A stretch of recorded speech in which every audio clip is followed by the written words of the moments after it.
السلام عليكم، شخباركم؟ نتمنىكم على خير وبخير وعواشر مبروكه ورمضان مبارك سعيد وعواشر مبروكه وليله النص هذه. اذا وصفتنا اليوم عجينه ديال الخبز، عجينه وحده كنخرجوا منها تبارك الله 3 ديال الانواع ديال الخبز. كنخرجوا منها خبز ديال الشحمه كيجي رائع على هذا الشكل، الشحمه والقامه كيف كتشوفوا كيجي مفشفش وخاوي من الداخل. خبيزه البرجر يعني نفضلوا انهم نديروهم في الدار، وخبيز ديال الدار كيف كتشوفوا كيجي رطب ومفشفش وغزال. عجينه وحده وبلاد ليك، عجينه اللي غادي تعجبكم اكيد اكيد وغادي تعتمدوها ان شاء الله، وغادي تولي العجينه المعتمده عندكم. اذا عجينه وحده خرجنا منها 3 ديال الانواع ديال العجينه. اذا على بركه الله غادي ندوزو نشوفوا المكونات اللي غادي نعمروا بها الخبز ديالنا ديال الشحمه. اذا عندي هنايا بصله مشلضه، عندي هنا قزبر معدنوس، الفلفله حمراء والفلفله خضراء، شويه ديال زيت العود. عندي هنايا الشحمه محكوكه، انايا طحنتها يعني على حسب الاختيار ديالكم، اما تحكوها اما طحنوها. ثم عندي هنايا العطريه، عندي التحميره السودانيه، الكمون، الملحه، عندي الثومه والبصله يعني المجففين مدقوقين، ثم هذه البصله مجففه ديال البلاد يعني ديال المغرب ديال الصحراء، كيستعملوها صحراوه في الخبز ديال الشحمه. اذا على بركه الله غادي نشحروا المكونات ديالنا كاملين وغادي ندوزو باش نوجدوا الخبز ديالنا. اذا كنضيف المكونات اولا العطريه كامله على الخضيره اللي عندي وغادي نشعل عليها، غادي نضيف شويه الزيت ونضيف الشحمه. هنايا ضفت الزيت ثم ضفت الشحمه وغادي نخلي الكل يتشحر. اذا كنخلطوا الكل وكنشعلوا عليه عافيه مهيله باش ديك البصله والفلفله ديالنا يطيحوا مزيان ونخليوها تبرد. اذا غادي ندوزو باش نوجدوا العجينه ديالنا ديال الخبز الشحمه. اذا عندي هنايا الفورس، عندي هنا زلافه ديال الفورس و3 زلايف ديال سبيسيال، عندي معلقه ديال الملحه، معلقه كبيره ديال الخميره حبيبات، ثم عندي 2 المعالق ديال الحليب بودره. يعني هنا كيخلي العجينه كتجينا رطبه، دوك المخمرات كيجيونا رطب. اذا عندي هنا 2 معالق ديال الحليب.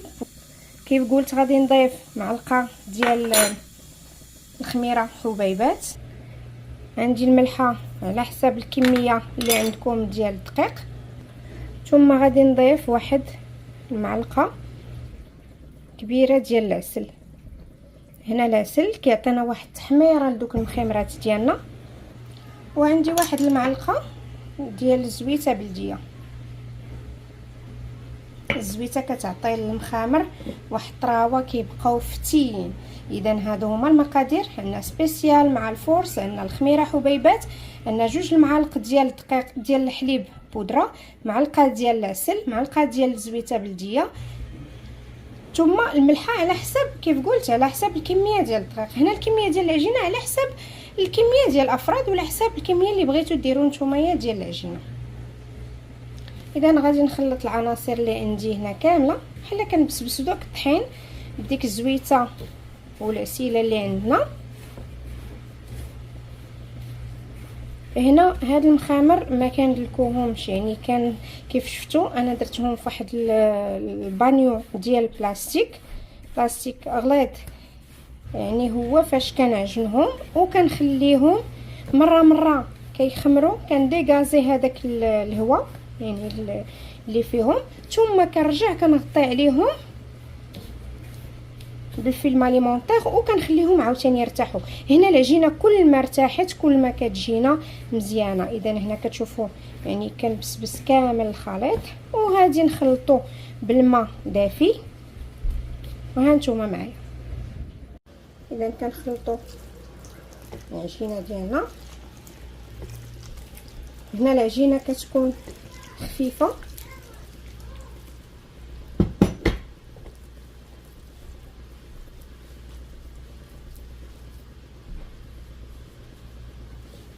اذا كنخلطوا العجينه ديالنا مزيان.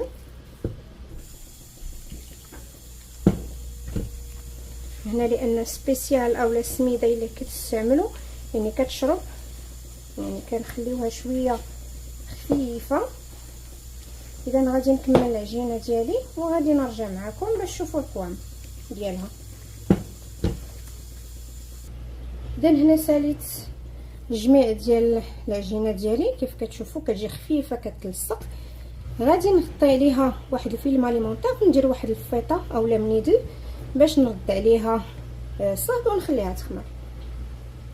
اذا هنا كيف كتشوفوا غلفت الاناء ديالي كامل مزيان بالفيلم اليمونطير وغادي نحط عليه. في هذا الاثناء الحشوه ديالنا راه هي كتشحر، يعني كنخليوها تشحر على خاطرها كيف قلت حتى تطيح ديك البصيله وداك الفلفله. هنا غطيت العجينه ديالي باش تخمر وغادي نخليوها ترتاح ونرجع معكم من بعد. هنا غادي كيف شفتوا العجينه ديالنا نفخات، غادي نحلو عليها كيف قلت. غادي نحاول نديكازي العجينه وغادي نعاود نخليها ترتاح. اذا هنا الحشوه ديالنا كيف كتشوفوا ها هي دي واجده. اذا غادي نخليوها تبرد من بعد ما نوجد لينا الخبز ديالنا. ملي كتشوفوا العجينه ديالنا كيتضاعف الحجم ديالها، اذا غادي نديكازيها. هذه ثالث مره غادي نحاول نديكازيها. غادي نخويها وغادي نجمعها مزيان ونخليها عاوتاني مازال ترتاح. كيف كتشوفوا ما بقاتش بحال الاول، يعني راه كتزيد كتنشف، يعني كيشرب الطحين ديالنا. اذا غادي نخليها مازال ترتاح. متى يكون عندكم الوقت خدموها على خاطركم، ما عندكمش الوقت راه كتدلكوها وكتسربيو المخمرات ديالكم. اذا كيف كتشوفوا العجينه ديالنا كيف ولات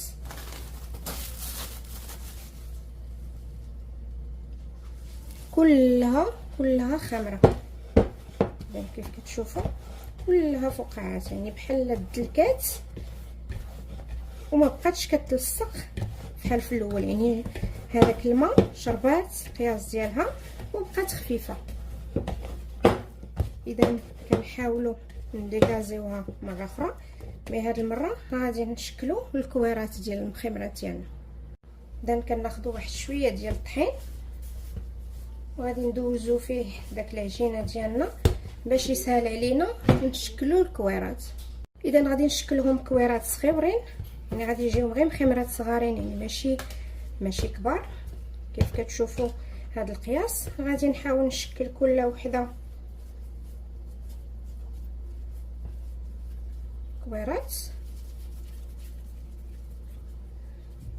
يجيو على هذا الشكل، وغادي نخليوهم يرتاحوا. كنديروا مره شويه ديال الطحين باش ما تلصقناش مازال العجينه في سطح العمل، ونخليوهم يرتاحوا باش غادي ندوزو نعمروهم. اذا كنكمل العجينه اللي عندي على حسب المخمرات اللي باغا ندير، يعني كندير نشكل الكويرات كيف كتشوفوا وكنحطهم في واحد المنيدل. اذا كنشكل العجينه اللي عندي كامله. على فكره انا هاد العجينه كنخرج منها خبز ديال البرجر، غادي نوريه لكم، والمره الجايه غادي نخدموه هو نفس الطريقه نفس العجينه. غادي نوريكم كيف كيجي، اولا غادي نخرج معكم دابا نيت واحد 4 أو 3 ديال الخبيزات. ديال الكويرات ديالي كيف كتشوفوا هما غادي نغطي عليهم بواحد المنيدل ونخليهم يرتاحوا باش عاد غادي ندوزو للتعمار ديالهم. ندوز نشكل معكم الخبز ديال البرجر. يعني العجينه ديالنا كيف كتشوفوا ها هي، غادي نخرجوا منها كويرات صغيورين ان الخبز البرغر يكون غير صغارين.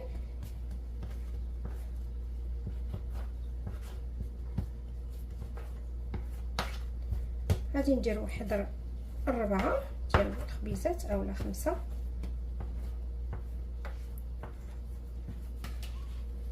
يعني هاد العجينه كتخرجوا منها المخمرات ديال التعمار، تخرجوا منها برجر، خبيزات ديال العادي، الخبز ديالنا العادي، اولا المخمرات ديال التعمار. يعني عجينه كتجي رطبه، كتجي هشيشه، يعني صالحه لبزاف ديال الحوايج.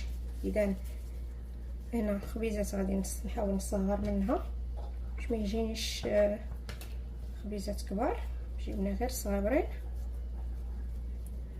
حيت نورمالمون ما كنقرصوهمش، كنقرصو واحد شي شويه، وغادي نخليها ترتاح على جنب، وغادي نرجع معكم باش نشوفوا التشكيل ديالهم. اذا الخبيزات ديال البرجر ديالنا ها هما جي واجدين، غادي نخليهم حتى هما يرتاحوا وندوزو نشكلوا الخبيزات ديالنا. اذا هنا العجينه اللي بقات عندي غادي نشكل منها 3 ديال الخبيزات صغيورين كيجيو حلوين حتى في المنظر. كنديروا شويه ديال الدقيق باش ما تلصقناش العجينه، ما هي راه ناشفه، ما كيشفتوا ما كتبقاش تلصق. الا كنشكلوا الخبيزات ديالنا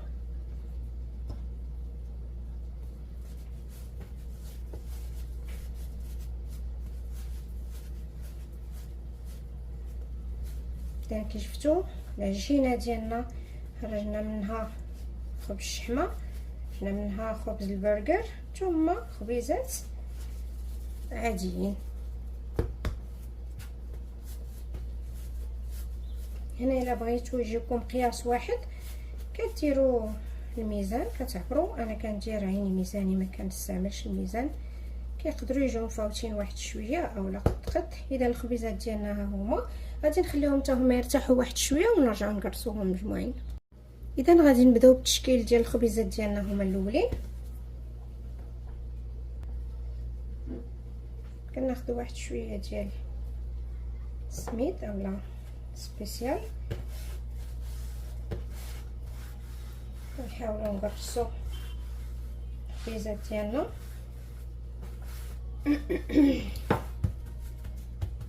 انا كنعاون بالدلاك لان ما كنقدرش ندلك الخبز عادي.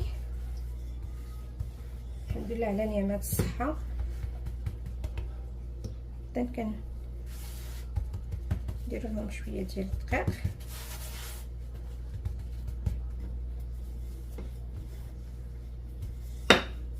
انا كنرقوه واحد شويه لان غادي يتنفخ.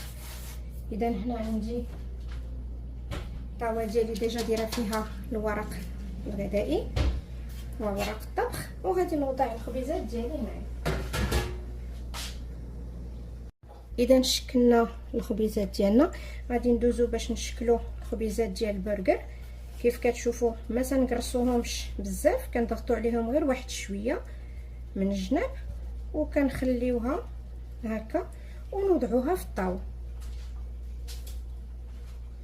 اذا غادي نكمل الخبيزات اللي درت. كيف كتشوفوا كندير الدقيق غير من التحت، كنحاول نضغط غير من الجناب وكنخلي، يعني كيف كتشوفوا الخبيزات كيجيو هكا. اذا غادي نكمل الوحيدات اللي عندي. كيف شفتوا يعني خدمنا غير 5 ديال الخبيزات. ندوز معكم باش نشوفوا الشكل النهائي ديال البرجر اولا الزيين ديالو قبل ما ندخلوه للفران. اذا الطاوه ديالنا هي هذه. اذا الخبيزات العاديين ها هما، وعندي هنا الخبيزات ديال البرجر. اذا كنجيب واحد زليفه صغيره كندير فيها الحليب وسنيده باش غادي نزين الوجه ديال الخبيزات البرجر. اذا كندهنوا الوجه ديال خبيزات البرجر بداك الخليط ديال الحليب وسنيده، يعني باش كيعطينا داك التحميره من الفوق.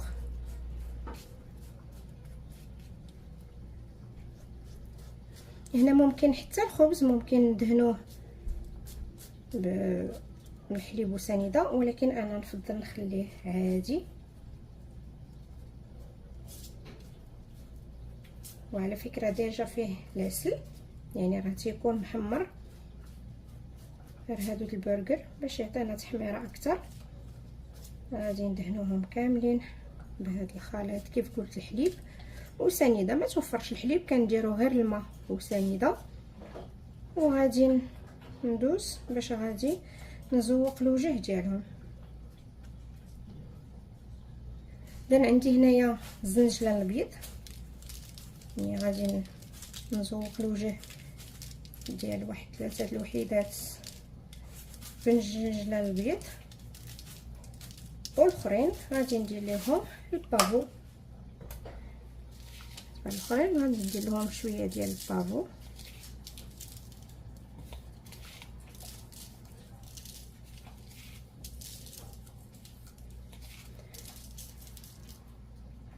بالنسبه للخبيزات ديالي غادي نشكلهم، ندير لهم واحد الزواقه من الفوق على شكل زائد اولا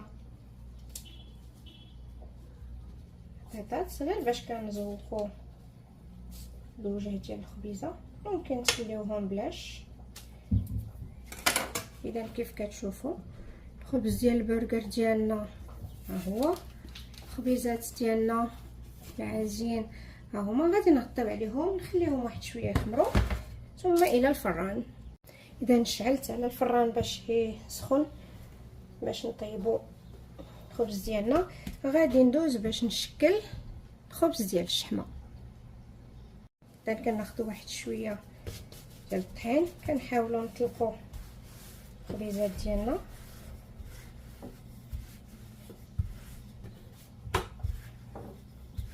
ما كنرقوهمش بزاف. اذا وغادي نجيبوا حشوه اللي ديجا بردات، يعني كيف كتشوفوها بردات حتى ديك الشحمه ديالنا جمدات، يعني مزيانه باش ما تخسرش لينا العجينه. اذا كنحاولوا نحطوا واحد الكميه وسط من ديك الخبيزه، وغادي نحاولوا نجمعوا الخبيزه ديالنا ونعاودوا نشكلوها كويره، وغادي نخليوها كذلك ترتاح عاد باش غادي ندوزو باش نقرصوهم. اذا كيف كتشوفوا كنحاولوا نجمعوا الكريشه ديالها باش ما يخرج لناش الحشوه، وكنشكلوا الكويره ديالنا ونخليوها ترتاح. ندوزو نشكلوا مع طبقه ديال العجينه اللي عندنا، يعني نفس الطريقه غادي نشكلوا الخبيزات ديالنا. اذا كنكملوا الكميه اللي عندنا ديال الخبيزات.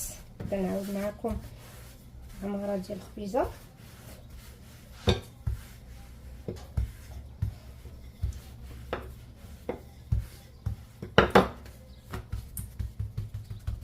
كناخذوا كميه ديال الحشوه، نعمروا الخبيزه ديالنا مزيان.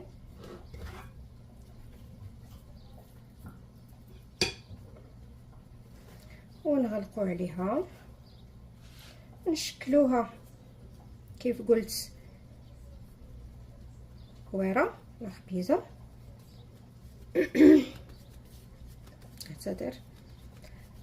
ونخليوها ترتاح. اذا غادي نكمل الكميه اللي عندي كامله ديال الكويرات ديال الخبيزات، ونرجع معكم باش نطيبوهم.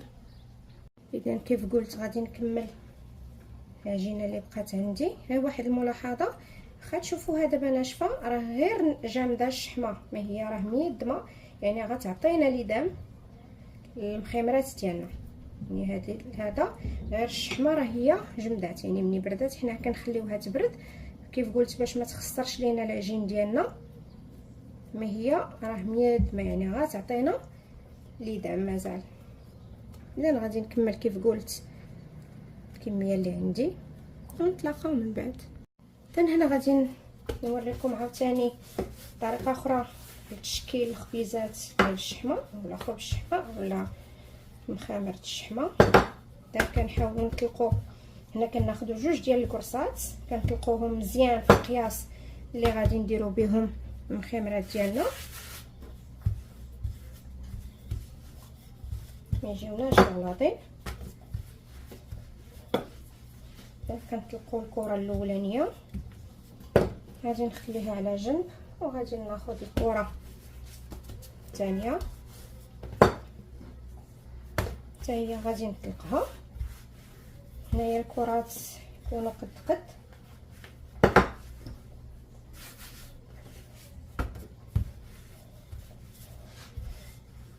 هنا غادي نديروا الحشوه وغادي نحطوا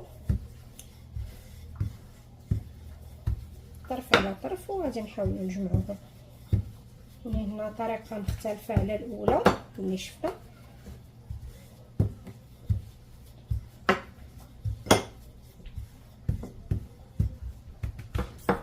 نخليوها نعاود نطلقها هذه شويه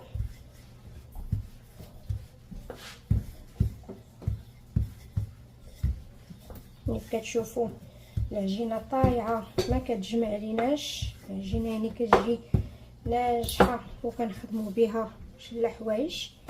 اذا كناخذ هنايا الكره ديالنا لا العجينه ديالنا غادي ناخذ كميه ديال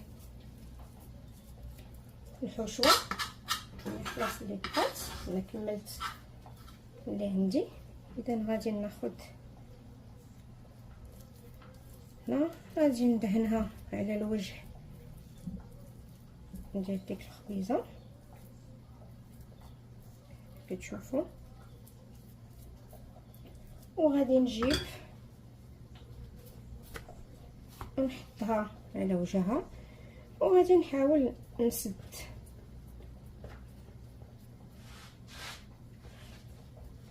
يعني كنحاولوا نسدوا جنيبات ديال المخمره ديالنا عفوا باش ما تخرج لناش الحشوه.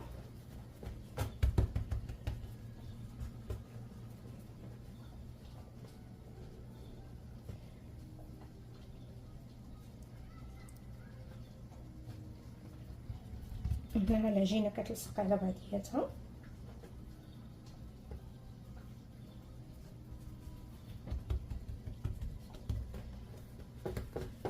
وكنخليوها ترتاح. هاد الخبيزات ديالنا ديال البرغر هما خمروا غادي ندوزو باش نديروهم في الفران. اذا غادي ندوزو نطيبوا الخبيزات ديالنا. نبداو باول كره شكلناها. اذا درنا المقله ديالنا كتسخن غادي نقرصوا المخمرات ديالنا كيف كتشوفوا خامرين كيف كتشوفوا انا كنقرص من هنا هي كتطلع. اذا ها نتوما معايا هنا كيف كتشوفوا كنقرصوا الخمرات ديالنا ما كندهنوهمش هنا كنخليوهم خمرات لان ديجا لداخل ميدم.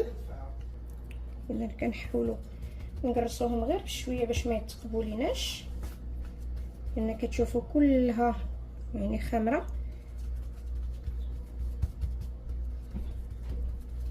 كيف قلت ما كندهنوهمش لان الحشوه ميدمه. اذا وغادي ندوزو غادي نحطو الخمارات ديالنا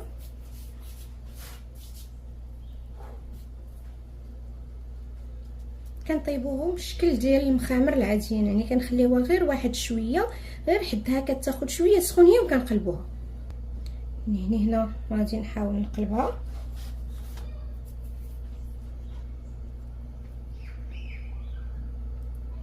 غنخليوها عاوتاني واحد شويه على ظهرها وغادي نقلبوها ثم غادي نخليهم يطيبوا على خاطرهم. اذا غادي نقلب الخبيزه ديالنا ونخليوها طيب وغادي نشوفوا في التالي الشكل النهائي. كتشوفوها كلها خمره يعني كتجي بحال المخمرات العاديين يا عجينه يا سلام. هنا انا غادي نضربوا واحد الطليله على الخبيزات البرجر ديالنا والخبيزات ديالنا ما شاء الله كيجيو رائعين. كيف كتشوفوا كيف كيتنفخوا. هنا كيف كتشوفوا المخيمات ديالنا بداو كيتحمروا. كيف قلت لكم ان المخيمات كيجيو من الداخل مدمين، داكشي علاش ما كندهنوهمش. كيف كتشوفوا منفوخين رائعين، كيجيو غزالين وحشوه يا سلام. يعني كيف كتشوفوا المخمرات منفوخين ومحمرين. اذا كيف كتشوفوا المخامر ديالنا كيف كيجيو. خبز الشحمه كيجي غزال رائع. شوف كيف كيتنفخوا مازال.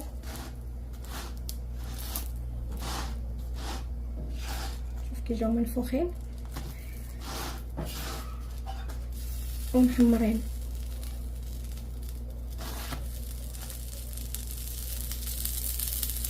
هنايا معليش الا خرجت لنا واحد شويه ديال الحشوه ماشي قنيته، نورمال ان الخبيزه ملي كتنفخ ماشي مشكل. انا كنفضل صراحه خبز ديال الشحمه على رغيف الشحمه، كيجيو ميدمين بزاف. المخمرات كيجيو شاربين، يعني لان ديجا فيهم الخميره ما كيجيو الخبيز شاربين، يعني كتبقى هذيك الحشوه اللي هي فيها لبان. اما الخبيزات ناشفين كيف كتشوفوا. هنايا بدات الحشوه ديالي كتخرج من الجنب، معليش. اذا الخمره الاولى ديالنا ها هي دي واجده، نتمنى تجربوها وبالصحه والراحه. اذا هنايا كان نشكل الخبيزه الثانيه ديالي. على هذا المنوال غادي نكمل الخبيزات اللي عندي.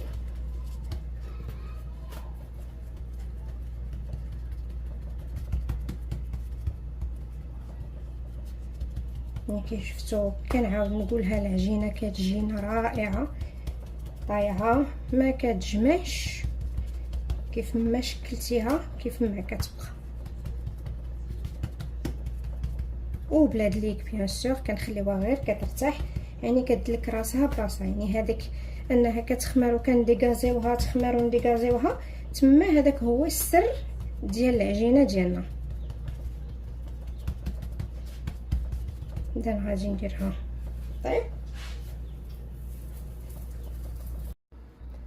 اذا خبز الشحمه ديالنا ها هو واجد، كذلك خبز البرجر كيف كتشوفوا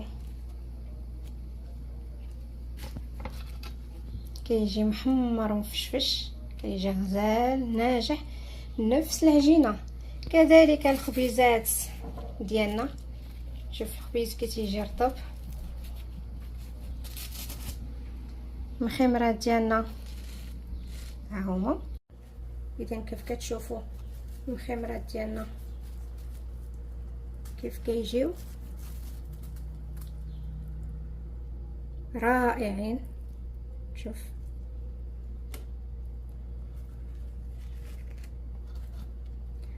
خبيزات البرجر حتى هما،